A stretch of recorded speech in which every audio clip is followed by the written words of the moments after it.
আবারও ব্যালট বাক্সে আপনাদের স্বাগত জানাচ্ছি। আমি সাইফুদ্দিন রবিন এবং সঙ্গে রয়েছেন আমাদের আরও 3 সহকর্মী। আমরা ব্যালট বাক্সে ম্যারাথন আয়োজন রয়েছি। আমি রবিন আছি, আমার সঙ্গে আছেন আমি মৌসুমী আহমেদ লোপা আছি, রংপুর এবং রাজশাহীর বিভাগের যাবতীয় নির্বাচনের খবরাখবর জানানোর জন্য। একই সাথে রয়েছে আমি আহমেদ রেজা, বরিশাল এবং খুলনা বিভাগের সবশেষ তথ্যগুলো এবং ভোটারদের কি চলছে মধ্যে শেষ মুহূর্তে এবং প্রার্থীরা কি ধরনের কার্যক্রম সেখানে শেষ 20 ঘন্টায় পরিচালনা করছে সেই তথ্যগুলোই জানাবো। মারফি। আমি রয়েছি মারফি রহমান, সিলেট এবং চট্টগ্রাম বিভাগের সর্বশেষ তথ্য আপনাদের জানানোর জন্য।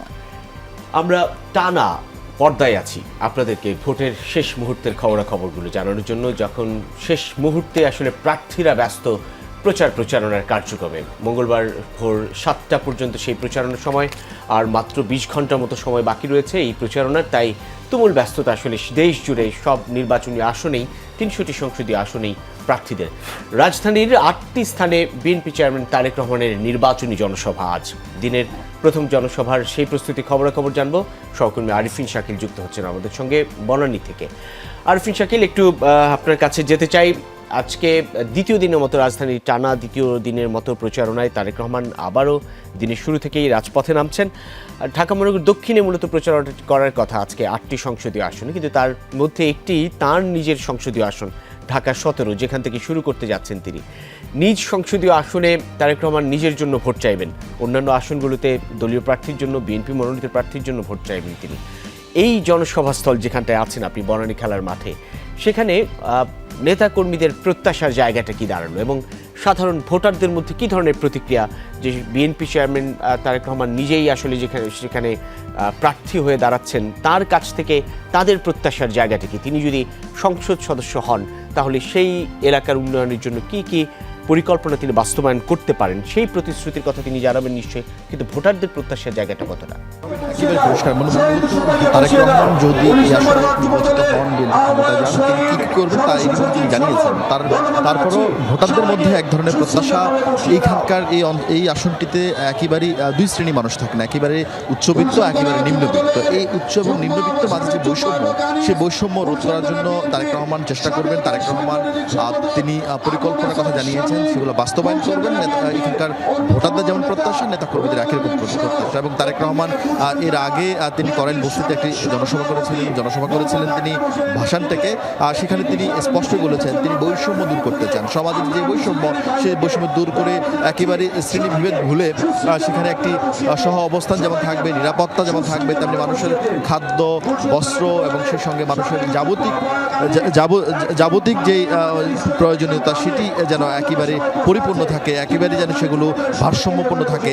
আর সেই চেষ্টা তিনি করবেন। সেই জায়গা থেকেই মানুষের প্রত্যাশাটা বেশি তারেক রহমানের কাছে। এবং তারেক রহমান শুধুমাত্র একজন সংসদ সদস্য হবেন না, তিনি এখানকার যদি নির্বাচিত হতে পারেন তিনি প্রধানমন্ত্রী হবেন। ফলে প্রধানমন্ত্রীর কাছে স্বাভাবিকভাবে মানুষের ভোটারদের অনেক বেশি চাহিদা থাকে। নিজের আসন, নিজের সংসদীয় আসনে তিনি উন্নয়ন যেমন করবেন, তেমনি নাগরিক সংকটগুলো সমাধান করবেন, তেমনি মানুষের মধ্যে যেই শ্রেণী বৈষম্য সেটা দূর করবেন। এবং এই বনানী, গুলশান, ক্যান্টনমেন্ট এবং সেই জন্য ভাষণ থেকে যেই ঢাকা 17 যে সংসদীয় আসনের এরিয়াগুলো রয়েছে, এলাকাগুলো রয়েছে, সেই এলাকাগুলোতে নাগরিক সুবিধা বলতে আসলে সে অর্থে আসলে খুব একটা কিছুই নেই। এবং সেই জায়গায় সেই নাগরিক সেই সংকট যেন দূর হয়, সেই প্রত্যাশার জায়গা বলা হচ্ছে। এবং সেই বলা হচ্ছে ভোটের পরিবেশ যেন ঠিক থাকে, মানুষ যেন ভোট দিতে পারে, সেই জায়গায় বারবার মূলত ভোটাররা সেই গুরুত্ব দিচ্ছেন এবং বলছেন তারেক রহমান যদি নির্বাচিত হতে পারেন তার কাছে অনেক বেশি প্রত্যাশা থাকবে। এবং তারেক রহমানও সেই প্রত্যাশার জায়গা থেকে তিনি তার পরিকল্পনা জানিয়েছেন, যার ফলে ভোটারদের মধ্যে এক ধরনের আশান্বিত তারা, যে তারেক রহমান যদি নির্বাচিত হন এখানকার মানুষের শ্রেণী বৈষম্য দূর হবে, এখানকার নাগরিক সুবিধা বৃদ্ধি পাবে, এখানকার মানুষ অন্য অঞ্চলের তুলনায়, অন্য সংসদীয় আসনের তুলনায় একটি মডেল সংসদীয় আসন হিসাবে এই ঢাকা 17 মানুষের কাছে পরিলক্ষিত হবে। রবিন, অনেক ধন্যবাদ। সহকর্মী আরিফিন শাকিল জানাচ্ছিলেন বনানী এলাকা থেকে। আরিফিন শাকিলের কাছ থেকে জানছিলাম ঢাকা 17 সংসদীয় আসনের বনানী এলাকায় বিএনপি চেয়ারম্যান তারেক রহমানের প্রচারণার খবর। তিনি খানিক বাদেই জনসভাস্থলে এসে যুক্ত হবেন। এরপর তার আরও 7টি স্পটে যাওয়ার কথা রয়েছে। ঢাকা 10 শেখ রবিউল আলমের পক্ষে কলাবাগান ক্রীড়াচক্র মাঠে, বিএনপির প্রার্থী ঢাকা ৮ মির্জা আব্বাস পীরজঙ্গি মাজার রোডে একটি সমাবেশ, হাবিবুর রশিদ হাবিব ঢাকা ৯, বাসাবো তরুণ সংঘ মাঠে সমাবেশ, ঢাকা ৫ নবিউল্লাহ নবীর পক্ষে যাত্রাবাড়ি শহীদ ফারুক রোড, ঢাকা ৪ তানভীর আহমেদ রবিনের পক্ষে জুরাইন দয়াগঞ্জ রোড, ইশরাক হোসেনের পক্ষে ধূপখোলা মাঠ এবং হামিদুর রহমান হামিদ ঢাকার ৭ বিএনপির প্রার্থী লালবাগ বালুর মাঠে সমাবেশে যোগ দেবেন বিএনপি চেয়ারম্যান তারেক রহমান। এদিকে রাজধানীর মোহাম্মদপুর এলাকায় ১১ দলীয় জোটের নির্বাচনী সমাবেশে প্রচারণায় অংশ নেওয়ার কথা রয়েছে জামায়াত ইসলামের আমির ডক্টর শফিকুর রহমানের। আমরা সহকর্মী ফয়সাল মাহমুদের কাছ থেকে জানবো সেই খবরাখবর। ফয়সাল, একটু জানাবেন কোন কোন নেতা মঞ্চে আসলেন, কি বলছেন বক্তব্যে, তারা আমির কখন নাগাদ যুক্ত হতে পারেন এবং সেই সঙ্গে সাধারণের প্রত্যাশার জায়গাটা কি তাদের কাছে? রবিন, কিছুক্ষণ আগেই শুরু হয়েছে ঢাকা ১৩ আসনের ১১ দলীয় জোটের নির্বাচনী জনসভা। ইতিমধ্যে আমরা দেখছি এই মোহাম্মদপুর, আদাবর এবং শেরেবাংলা নগরের বিভিন্ন এলাকা থেকে মিছিলে মিছিলে যোগ দিচ্ছেন এখানকার নেতাকর্মীরা, ১১ দলীয় জোটের নেতাকর্মীরা। ইতিমধ্যে আমরা দেখছি মঞ্চ থেকে বিভিন্ন বক্তারা, ১১ দলীয় জোটের বিভিন্ন বক্তারা তারা বক্তব্য রাখছেন। সেই বক্তব্যের মাঝে মাঝে কিন্তু আমরা দেখছি এখানে বিদ্রোহী সঙ্গীত সহ বিভিন্ন ইসলামিক সঙ্গীত পরিবেশন করা হচ্ছে। তবে এখনো পর্যন্ত জামায়াতের আমির ডাক্তার শফিকুর রহমান তিনি এসে পৌঁছাননি, কিংবা এনসিপির আহ্বায়ক নাহিদ ইসলাম, দুজনেরই আসার কথা রয়েছে। হয়তো আর কিছুক্ষণ পরেই তারা দুজনেই মঞ্চে এসে উপস্থিত হবেন। তবে তার আগেই আমরা দেখছি যে কানায় কানায় মাঠ ভরে উঠেছে, কারণ নেতাকর্মীরা কিন্তু এখনো পর্যন্ত তাদের এই ঢাকা ১৩ আসনের বিভিন্ন এলাকা থেকেই তারা আসছেন এবং মিছিলে মিছিলেই সকলেই আসছেন। এখানে আমরা যেমন দেখছি সকল দলের থাকলেও সবার প্রতীক কিন্তু একটা, সেটি রিকশা মার্কার প্রতীক। অর্থাৎ এই আসন থেকে যিনি নির্বাচনে প্রার্থী রয়েছেন তিনি বাংলাদেশ খেলাফত মজলিসের আমির আল্লামা মামুনুল হক, তার দলীয় প্রতীক রিকশা। সেই রিকশাকেই মূলত ১১ দলীয় জোটের প্রার্থী বা প্রতীক হিসেবে এখানে পরিচিত করা হয়েছে এবং সব দলই কিন্তু সেই রিকশা প্রতীক নিয়েই এখানে আজকের সমাবেশে তারা যোগ দিচ্ছেন। আর যে প্রত্যাশার কথা বলছেন আপনি, মূলত মোহাম্মদপুর এই এলাকাটি বা ঢাকা ১৩ আসনের যে এলাকাটি, তার মূল সমস্যা হচ্ছে মাদক, সন্ত্রাস, চাঁদাবাজি কিংবা যে আইন শৃঙ্খলার অবনতি। সেই সমস্যাগুলোই মূলত তাদের যে ইশতেহার সেখানে প্রাধান্য দেওয়া হয়েছে। তারা বলছেন, এই ১১ দলীয় জোটের পক্ষ থেকে যে ইশতেহার দেওয়া হচ্ছে, তারা বলছেন যে ঢাকা ১৩কে তারা একটি নিরাপদ নগরী হিসেবে বা নিরাপদ এলাকা হিসেবে তারা প্রতিষ্ঠিত করবেন। এখানে যে সকল সমস্যা রয়েছে, বিদ্যুৎ, আবাসন কিংবা পানির যে সংকটগুলো রয়েছে, জলাবদ্ধতার যে সংকটগুলো রয়েছে, সেই সংকটগুলো সমাধানেরও আশ্বাস দেওয়া হয়েছে আল্লামা মামুনুল হকের পক্ষ থেকে। তবে যেহেতু আজকে প্রথমবার এখানে ১১ দলীয় জোটের নির্বাচনী জনসভা বা বিশাল জনসভা, সেই সমাবেশ থেকে হয়তো আগামী দিনের রোডম্যাপ বা আগামী দিনের বাংলাদেশ নিয়ে, আগামী দিনের ঢাকা ১৩ নিয়ে এই ১১ দলীয় জোটের কি ভাবনা রয়েছে, তাদের কি পরিকল্পনা রয়েছে, তাদের কি ভবিষ্যতের প্ল্যান রয়েছে, সেই সব বিষয়গুলো হয়তো আজকের এই সমাবেশ থেকে, এই মঞ্চ থেকেই জামায়াতের আমির এবং এনসিপির আহ্বায়ক কিংবা বাংলাদেশ খেলাফত মজলিসের আমির আল্লামা মামুনুল হক তারা হয়তো বিষয়টিকে স্পষ্ট করবেন। তবে আমরা দেখছি এই সমাবেশকে ঘিরে এই এলাকায় নেতাকর্মীদের মধ্যে বেশ উৎসাহ উদ্দীপনা লক্ষ্য করা যাচ্ছে। তারা অনেকেই সকাল থেকেই তারা মাঠে এসে অপেক্ষা করছেন কখন নাগাদ শুরু হবে, এবং কিছুক্ষণ পরপরই নেতাকর্মীরা আমরা দেখছি তারা স্লোগানে মুখর করে রাখছেন মাঠ। বলা যায় যে আর কিছুক্ষণ পরেই যেহেতু এই ১১ দলীয় জোটের জামায়াতের আমিরের উপস্থিত হওয়ার কথা রয়েছে, সেই উপস্থিতির মধ্য দিয়েই এই ঢাকা ১৩ আসনের নেতাকর্মীরা উচ্ছ্বসিত হবেন বলে প্রত্যাশা করছেন, যার প্রভাব পড়বে আগামী ১২ তারিখ জাতীয় নির্বাচনের ব্যালট বাক্সে।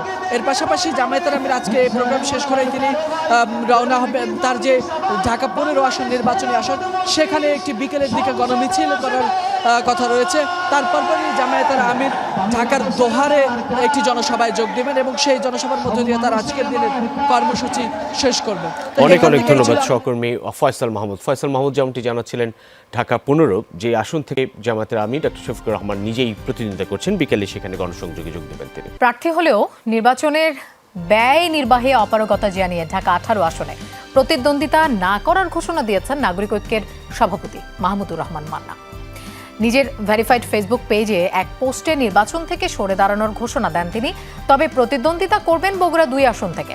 পোস্টে তিনি বলেন, ঢাকা ১৮ একটি বিশাল নির্বাচনী এলাকায়, এর অন্তর্গত ৭.৫ থানা এবং ৬.৫ লাখের মতো ভোটার। এখানে নির্বাচন এতই ব্যয়বহুল যে তা নির্বাহ করা তার পক্ষে সম্ভব নয়।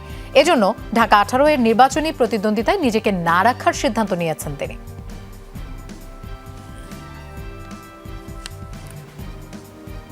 দর্শক, ফেনীতে শেষ মুহূর্তের প্রচারণায় ব্যস্ত প্রার্থীরা। সেখানে এই মুহূর্তে কথা বলছেন বিএনপির স্থায়ী কমিটির সদস্য আমির খসরু মাহমুদ চৌধুরী। আমরা সরাসরি সেখানে চলে যাচ্ছি। অঙ্গীকার করেছি 11টা বিষয়ে, এই জন্য আমরা বলছি আমাদের স্লোগান ছিল 11তে 11, মানে 11টা অঙ্গীকার আমরা ইনশাআল্লাহ আগামীতে।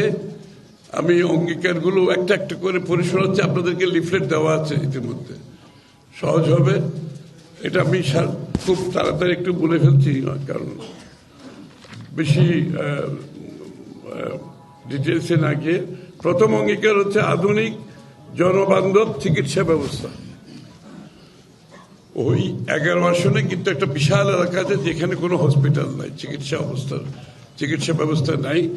সেই জায়গায় আমরা একটা 1200 বেডের একটা হসপিটালের কথা বলেছি, এবং ওই 1200 বেডের হসপিটালটা ওই পুরো অঞ্চলকে আশা করি সেবা দিতে সক্ষম হবে, কারণ 1200 বেড হসপিটাল অনেক বড় হসপিটাল, এবং এখানে সব ধরনের সেবামূলক কার্যক্রম থাকবে, সব ধরনের, যেহেতু অনেক বড় হসপিটাল হবে ইনশাআল্লাহ। আর দ্বিতীয়টা হচ্ছে তরুণদের কর্মসংস্থান। আপনারা জানেন কর্মসংস্থান কিন্তু বাংলাদেশের নতুন প্রজন্ম শুধু নয়, সাধারণ মানুষের মধ্যে কর্মসংস্থান একটা বড় ধরনের চাহিদা, জনগণের প্রত্যাশা জেগেছে যে এত বড় জনসংখ্যা, প্রত্যেক বছর 20 লক্ষ লোক যোগ দিচ্ছে নতুন তরুণরা কাজের জন্য। এটা আমাদের একটা বড় প্রোগ্রাম বিএনপির পক্ষ থেকে আছে, আপনারা জানেন। ইনশাআল্লাহ আমরা 18 মাসে 1 কোটি কর্মসংস্থানের অঙ্গীকার করেছি। কর্মসংস্থান বলতে যেটা আমি বোঝাচ্ছি সেটা হচ্ছে দেশের ভিতরে কর্মসংস্থান, দেশের বাইরে কর্মসংস্থান, আত্মকর্মসংস্থান, সবকিছু মিলিয়ে এটা বিএনপির অঙ্গীকার। এবং সাথে সাথে এই অঙ্গীকার চট্টগ্রাম 1-11-তে আমরা বড়ভাবে পালন করার জন্য অঙ্গীকার করেছি। এখানে আমাদের এই কর্মসংস্থানের এরিয়াগুলো আইডেন্টিফাই করেছি আমরা। এখানে তরুণদের জন্য আমরা ইউথ ডেভেলপমেন্ট প্রোগ্রাম চালু করা হবে। আমাদের তরুণদের জন্য আমরা ইউথ ডেভেলপমেন্ট প্রোগ্রাম চালু করব, তাদের সব ধরনের ডেভেলপমেন্ট যাতে হয় আর কি, একটা মানুষ হিসাবে।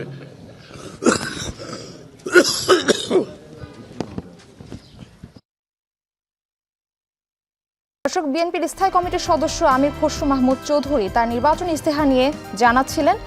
দর্শক, এই মুহূর্তে আপনাদের ফেনীর সর্বশেষ অবস্থা আমরা জানাতে চাই। ফেনীতে শেষ মুহূর্তের প্রচারণায় ব্যস্ত প্রার্থীরা, সেখানে আছেন আমাদের সহকর্মী আরিফুর রহমান। আমরা যাচ্ছি তার কাছে। আরিফ, প্রচারণা কেমন দেখছেন? এলাকার ভোটাররা কি বলছেন, তাদের প্রত্যাশার কথাটা একটু জানতে চাচ্ছি।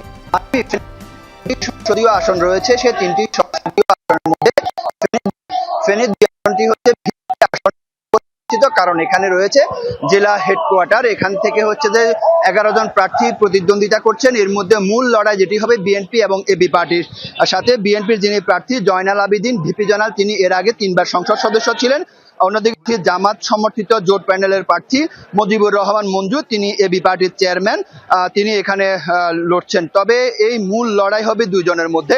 আমরা এখানকার ভোটারদের সাথে কথা বলেছি, তারা যেটি জানিয়েছেন যে ফেনীর যে মৌলিক যে চাহিদাটি সেটি হচ্ছে যে একটি পাবলিক বিশ্ববিদ্যালয় এবং একটি মেডিকেল কলেজ। তবে এখানকার যিনি বিএনপির প্রার্থী, তিনি হচ্ছেন যে এর আগে 3 বার সংসদ সদস্য ছিলেন। তিনি বলেছেন যে তিনি এর আগেও এখানকার মানুষের জন্য করেছেন, এবারও তিনি যদি সংসদ সদস্য যদি নির্বাচিত হন তাহলে তিনি মানুষের জন্য কাজ করবেন। অন্যদিকে এই আসনের যিনি এবি প্রার্থীর যিনি প্রার্থী মুজিবুর রহমান মঞ্জু, তিনি বলছেন যে তারা পরিবর্তন চায়। যদি পরিবর্তন যদি করতে হয় তাহলে অবশ্যই প্রার্থী পরিবর্তন করতে হবে। যদি প্রার্থী যদি পরিবর্তন করতে পারে তাহলে চাঁদাবাজি হবে না, আর এখানে সন্ত্রাসী হবে না, এবং এই ফেনীতে যে কাঙ্ক্ষিত যে মেডিকেল কলেজ এবং পাবলিক বিশ্ববিদ্যালয়, সে সকল বিশ্ববিদ্যালয় প্রতিষ্ঠান স্থাপনে তিনি কাজ করবেন বলে আমাদেরকে বলেছেন। তবে আপনি জানেন যে আগামীকাল সকাল 8টার পর পর থেকে নির্বাচনে যে প্রচার প্রচারণা সেটি বন্ধ হয়ে যাবে। কারণ হচ্ছে যে নির্বাচন বিধিমালাতে যেটি বলা আছে যে 48 ঘন্টার আর আগেই হচ্ছে যে নির্বাচনী প্রচার প্রচারণা বন্ধ হয়ে যাবে। তবে নির্বাচনের সময় যতটা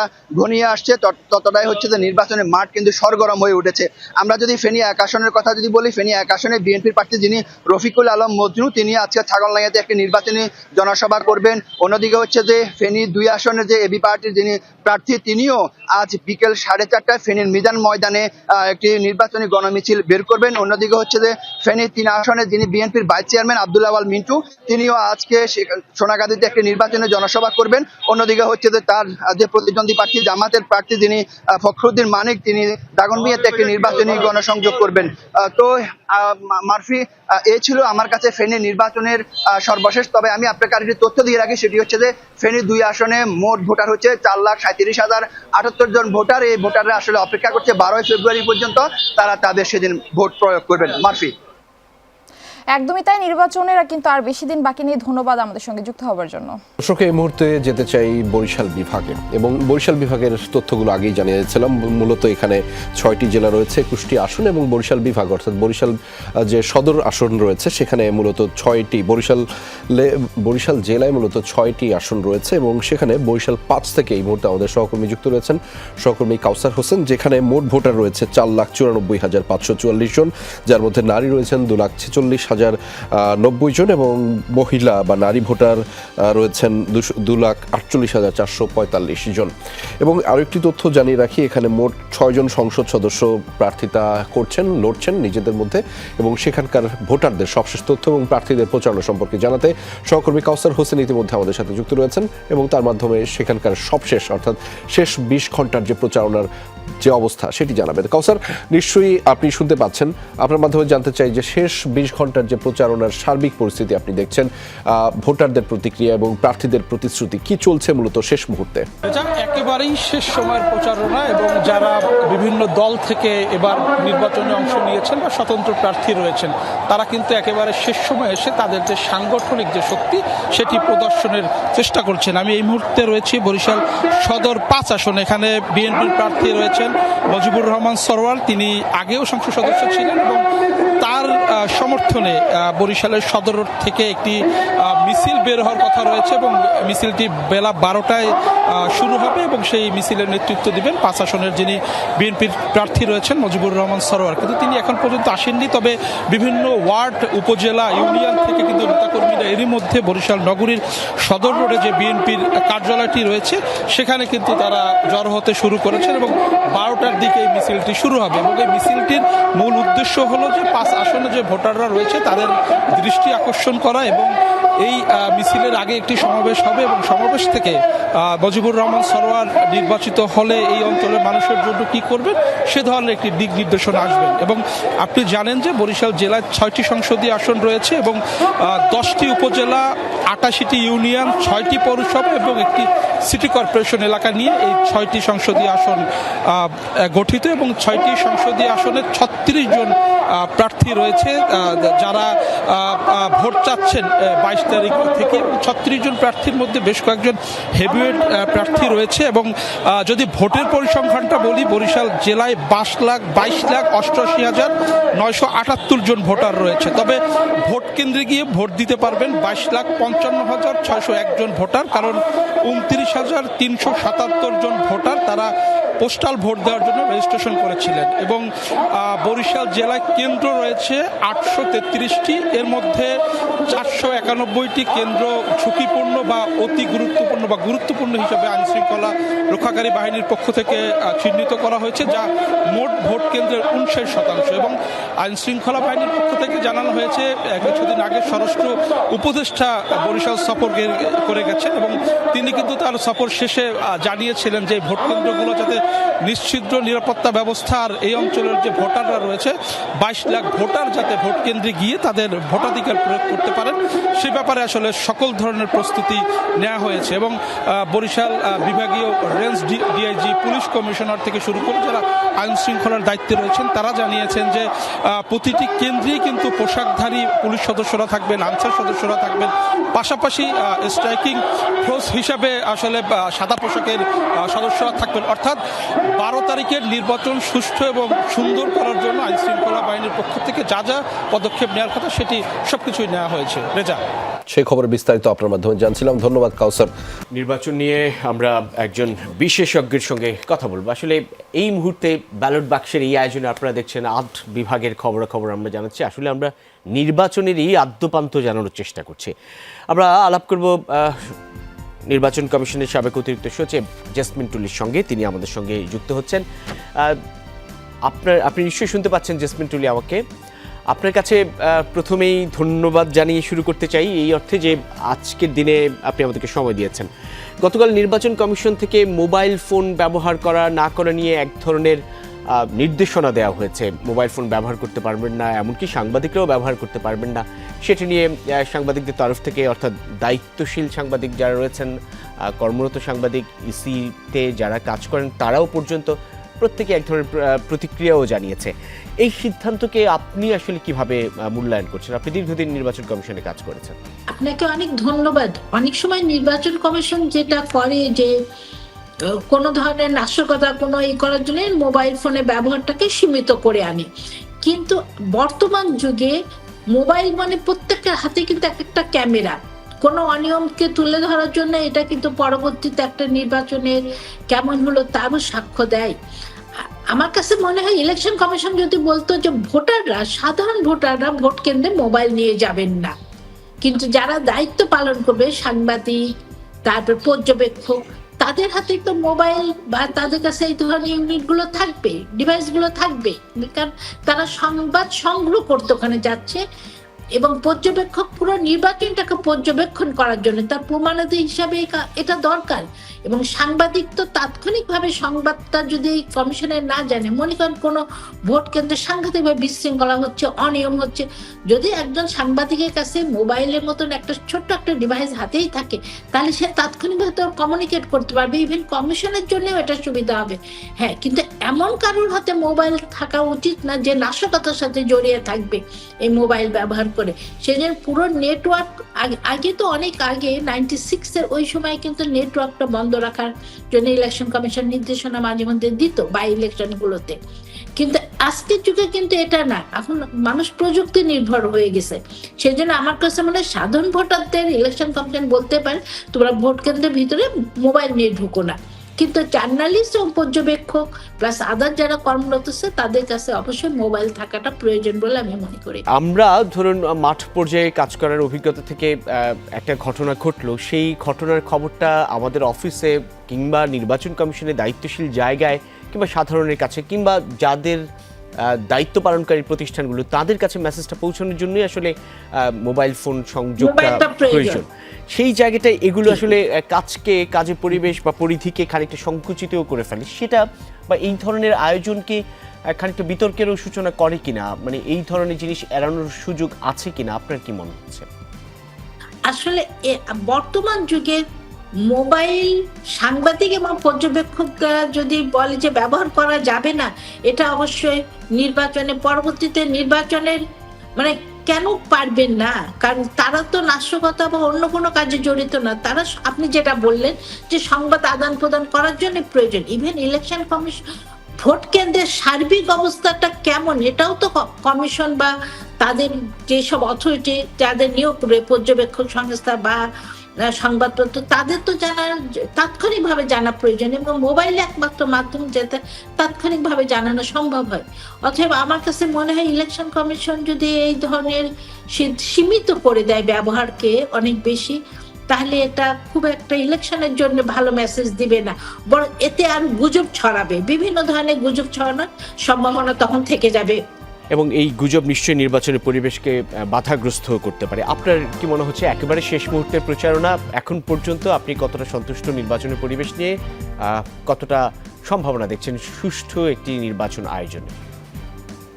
আসলে এবার নির্বাচনে মানুষের প্রত্যাশা অনেক বেশি, কারণ বিগত 3টা নির্বাচন ভালো না হওয়ার জন্য ভোটারদেরও প্রত্যাশা যে তারা একদম সুষ্ঠুভাবে নিরাপদে ভোট কেন্দ্রে যাবে। এই প্রত্যাশার জায়গা থেকেই মোটামুটি মানুষের আশা করছে যে অবশ্যই নির্বাচনে তারা নিরাপদে যেতে পারবে। কিন্তু কিছু কিছু ক্ষেত্রে কিছু কিছু ক্ষেত্রে দেখা যাচ্ছে যে আইন প্রয়োগের শিথিলতা দেখা গেছে, যেটা যদি আরো শক্ত হতো, মাঠে আচরণ বিধিমালা ভঙ্গ থেকে শুরু করে সবকিছুতে আইনের প্রয়োগের ক্ষেত্রে শিথিলতা আমার কাছে মনে হয়েছে। কিন্তু এবার যেটা রাজনৈতিক দল এবং প্রার্থীরা প্রচারণা যদিও কিছুটা পুরনো ধাঁচের হলেও প্রচারণার মধ্যে অনেক নতুনত্ব থাকে, এবং তারা এবার দেখা গেছে যে ভোটারের দ্বারে দ্বারে গেছে, ভোটারের কাছে গেছে, এবং এটা একটা খুবই পজিটিভ দিক যে তারা ভোটারের পর আস্থা রাখছে এবং ভোটারের কাছেই যাচ্ছে। এবং ভোটারই শেষ পর্যন্ত ভরসা। অনেক অনেক ধন্যবাদ জেসমিন টুলি, আপনি আমাদেরকে সময় দিয়েছেন। কথা বলছিলাম নির্বাচনের পরিবেশ নিয়ে নির্বাচন বিশেষজ্ঞ এবং নির্বাচন কমিশনের সাবেক অতিরিক্ত সচিব জেসমিন টুলির সঙ্গে। জাতীয় সংসদ নির্বাচন ঘিরে প্রস্তুত আইন শৃঙ্খলা রক্ষাকারী বাহিনী প্রস্তুতির সেই সব বিষয়ে আমরা জানবো। ডিএমপি মিডিয়া সেন্টার থেকে যুক্ত হচ্ছেন সহকর্মী রাব্বি সিদ্দিকী। রাব্বি সিদ্দিকী, নির্বাচন ঘিরে আইন শৃঙ্খলা বাহিনীর প্রস্তুতি কেমন দেখছেন? পুলিশের কি পরিমাণ ফোর্স আসলে মোতায়েন থাকছে, কিংবা অন্যান্য বাহিনীগুলো নিশ্চয়ই বেশ সতর্ক এখন থেকেই? একটু বিস্তারিত আপনার কাছ থেকে তথ্য জানতে চাই। ধন্যবাদ সাইফুদ্দিন রবিন। আমরা কিন্তু দেখতে পাচ্ছি যে নির্বাচনকে ঘিরে আইন শৃঙ্খলা বাহিনীর তৎপরতা কিন্তু চোখে পড়ার মতো, এবং গত কয়েকদিন ধরে কিন্তু প্রত্যেকটি বাহিনী তারা মহড়া করেছে, তারা কিভাবে কোনো গোলযোগ দেখা দিলে তারা কিভাবে সেটি নিয়ন্ত্রণ করবে, এবং সেই প্রস্তুতি কিন্তু আমরা দেখেছি।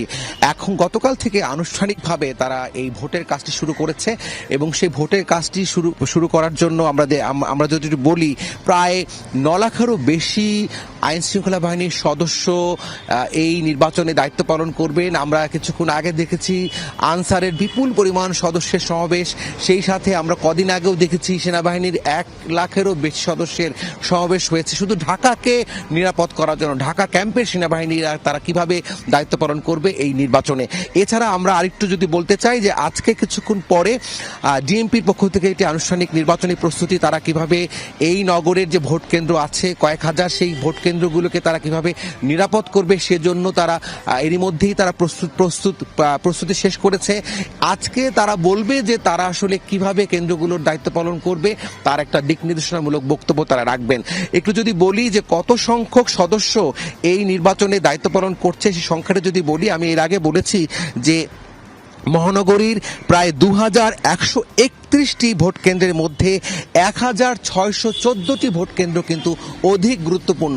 এই গুরুত্বপূর্ণ মানে এই ভোট কেন্দ্রগুলো ঝুঁকিপূর্ণ, এবং সেই ঝুঁকি মাথায় রেখে কিন্তু এই যে নিরাপত্তার যে দায়িত্ব দিকটি, সেই দিকটি তারা সেভাবে করে পালন করছেন।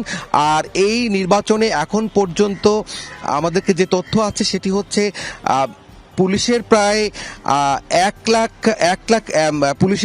লাখেরও বেশি সদস্য মোতায়েন থাকবে। সেই সাথে থাকবে অন্যান্য বাহিনী, যেমন এখানে র্যাবের সদস্য আছে, এখানে আমরা দেখতে পাচ্ছি প্রায় 7,700 জন, এবং সেই সাথে আমরা দেখছি যে পুরো এই নির্বাচনী নিরাপত্তায় পুলিশ, র্যাব, নৌবাহিনী, বিমান বাহিনী, বিজিবি, কোস্টগার্ড সহ সকল বাহিনীর সমন্বয়ে একটি বিশাল টিম তৈরি করা হয়েছে।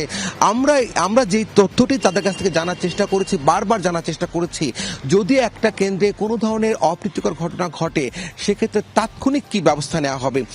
তাৎক্ষণিক ব্যবস্থা নেওয়ার জন্য স্ট্রাইকিং ফোর্স আছে, সেই ফোর্সের সদস্যরা তাৎক্ষণিকভাবে রেসপন্স করবেন, এবং তারা সাথে সাথে সেখানকার পরিস্থিতি নিবৃত করবেন এবং নিয়ন্ত্রণের মধ্যে নিয়ে আসবেন। সেই প্রস্তুতি কিন্তু রেখেছে আইন শৃঙ্খলা বাহিনী। আমরা দেখতে পাচ্ছি যে আসলেই তেমনই মহড়া তারা করেছে, যেমনটা আমরা দেখেছি বিজিবির মহড়া, সেনাবাহিনীর মহড়া দেখেছি। আজকে পুলিশের পক্ষ থেকে জানানো হবে তারা কিভাবে এই প্রস্তুতি নিয়েছেন। অনেক ধন্যবাদ সহকর্মী রাব্বি সিদ্দিকী জানাচ্ছিলেন পুলিশের সার্বিক প্রস্তুতির খবরাখবর। লোপা, আপনার কাছে নিশ্চয়ই কোনো খবর আছে রংপুর? হ্যাঁ, অবশ্যই। আমি রংপুর বিভাগের খবর জানাচ্ছিলাম, রাজশাহী বিভাগেরও। আর রংপুর বিভাগে ঠাকুরগাঁওয়ে একটা খুবই গুরুত্বপূর্ণ অঞ্চল, যেখানে আসলে সমস্যা অনেক আছে। বিশেষ করে অবকাঠামোগত উন্নয়ন সেখানে একেবারেই নেই বললেই চলে, এবং শিল্প কারখানা যেখানে একেবারেই নেই। বেকারত্ব একটা বিশাল সমস্যা ঠাকুরগাঁওয়ের। আমরা একটু নিশ্চয়ই এই জিনিসগুলো ভোটাররা চিন্তা ভাবনা করেই তাদের ভোট প্রদান করবেন 12 তারিখে।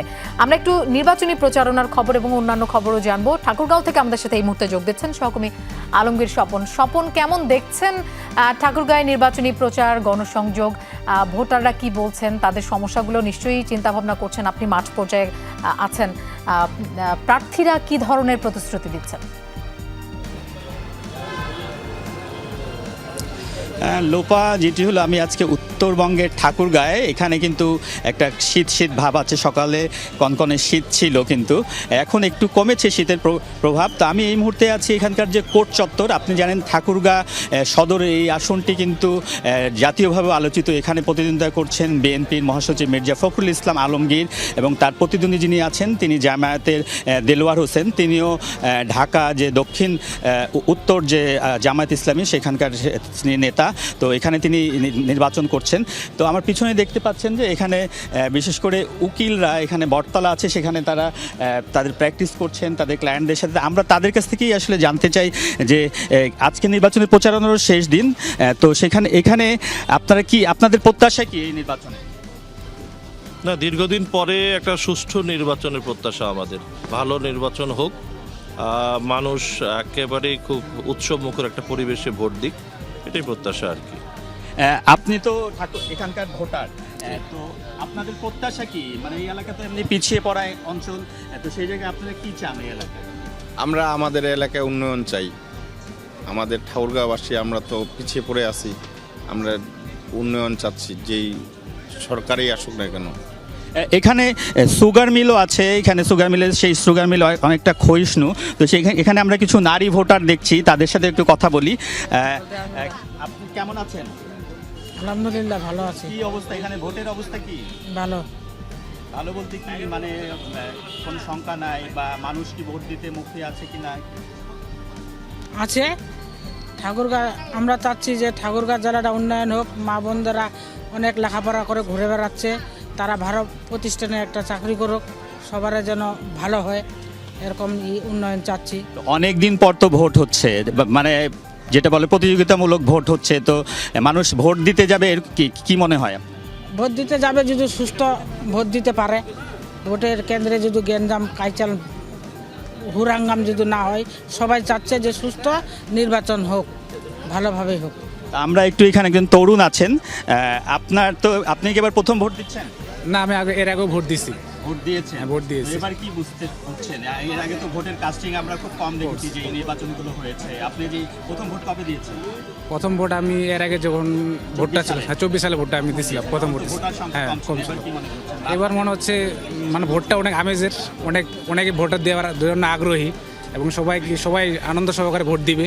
আমাদের এদিক মানে আমাদের সুষ্ঠু ভোটেই হয়, এবারও সুষ্ঠু ভোটেই হবে আশা করছি। হ্যাঁ, তরুণ হিসেবে আপনাদের চাহিদা কি? তরুণ হিসেবে চাহিদা আমরা চাই একটা ভালো প্রতিনিধি আসুক, আমাদের তরুণ গেলে যেন আগে যেতে পারেন। অনেক বিষয় আছে আমাদের তরুণ সমাজগুলা। এখানে আরেকজন আছে, ওনার কাছে জানি।